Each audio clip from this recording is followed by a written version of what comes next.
நினைக்கிறீங்களே அதிமுகவும் திமுகவும் உங்களுக்கு என்ன செஞ்சா? உங்களுடைய உரிமைகளை பத்தி பேசினானா?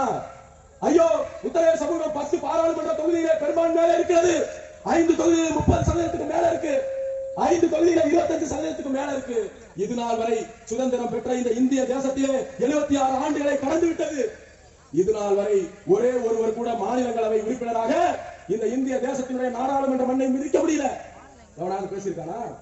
எந்த எம்பியாவது பேசியிருக்காங்களா? உங்களுடைய வாக்குகள் பேசியிருக்காங்களா? இல்ல. இதுவரை ஒரு எம்பி கூட போனது இல்லைங்க. மக்களவைக்கு 3 பேர் போயிருக்கு அந்த முத்திரை சமுதாயத்தில இருந்து. ஆனா தமிழகத்தில் நம்முடைய மக்கள் தொகை எவ்வளவு தெரியுமா? தமிழகத்தில் 1,25,00,000 பேர். ஆனா கை தட்டாதீங்க. அடுத்து ஒரு வெக்கக்கேடான மானக்கேடான விஷயம் இருக்கு. 1,25,00,000 பேர் இருந்து என்ன பேரு? ஒரு எம்பியை அனுப்ப முடியல. இதுவரைக்கும் 76 வருஷத்துல 17வது பார்லிமெண்ட் வரப்போகுது. 17வது பார்லிமெண்ட் இப்ப 2024 வந்தா இதுவரை 3 பேரை மட்டும் தான் அனுப்பியிருக்கோம் மக்களவைக்கு, மாநிலங்களவைக்கு. இதுவரை ஒருவரை கூட இந்த கட்சிகள் அனுப்புனதில்லை. எவ்வளவு பெரிய அவலம்! நம்முடைய மக்கள் தொகைக்கு ஏற்ப நமக்கு அமைச்சரவையிலே பிரதிநிதித்துவம் தர வேண்டும் என்று சொன்னால் 5 அமைச்சர் தரணும். இன்னைக்கு தமிழகத்துல ஐயா ஸ்டாலின் உட்பட 35 அமைச்சர்கள் இருக்கிறார்கள். இந்த 35 அமைச்சர்ல நாம 1,25,00,000 பேர் இருக்கோம் அப்படின்னு சொன்னா விகிதாச்சார அடிப்படையில் நமக்கு பிரதிநிதித்துவம் வழங்க வேண்டும் என்று சொன்னால் 5 அமைச்சர்கள் தர வேண்டும். நாம காலகாலமா ஓட்டு போட்ட அதிமுக இதுவரை 5 அமைச்சர் கொடுத்ததில்லை. காலகாலமா ஓட்டு போட்டு இருக்க திமுகவும் இதுவரை 5 அமைச்சர் கொடுத்ததில்லை. எல்லாம் ஒண்ணு நாய்க்கு எலும்பு துண்டை தூக்கி போடுற மாதிரி ஓடு. உத்தரையா ஒரு 4 சீட்டு கொடுப்பா, 3 சீட்டு கொடுப்பா.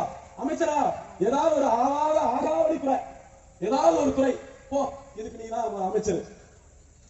இதுதான் இன்றைய அரசியல் நிலவரம். இதுதான் அதிகப்படியான மக்கள் தொகை. இந்த மக்களுக்கு எதிராக சமூக நீதி சூறையாடப்படுகிறது. சமூக நீதி சூறையாடப்படுகிறது.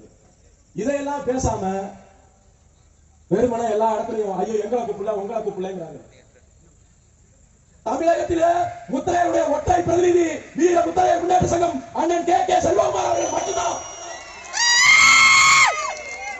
எத்தனை அமைப்புகள் வேணாலும் இருக்கலாம், எல்லாரும் தலைவர்கள் கிடையாது. ஒரு தலைவன் என்றால் தன்னை உப்பு போல கரைத்துக் கொண்டு சுவை தர வேண்டும். ஒரு தலைவன் என்றால் தன்னை மெழுகு போல உருக்கிக் கொண்டு மக்களுக்கு வெளிச்சம் தர வேண்டும். அவன் தான் தலைவன். அவன் தான் தலைவன். நான் 500 காது குத்துக்கு போயிருக்கேன், 5000 கல்யாணத்துக்கு போயிருக்கேன், 40 இளவு வீட்டுக்கு போயிருக்கேன். இது இல்லாம தலைவருடைய வேலை? இது ஒரு தலைவருடைய வேலை இல்ல. எங்கெல்லாம் இந்த மக்கள் பாதிக்கப்படுகிறார்களோ அங்கெல்லாம் நம்முடைய கால்கள் பயணிக்கும் என்று சொல்வதுதான் தலைவருடைய வேலை. அதுதான் தலைவன்.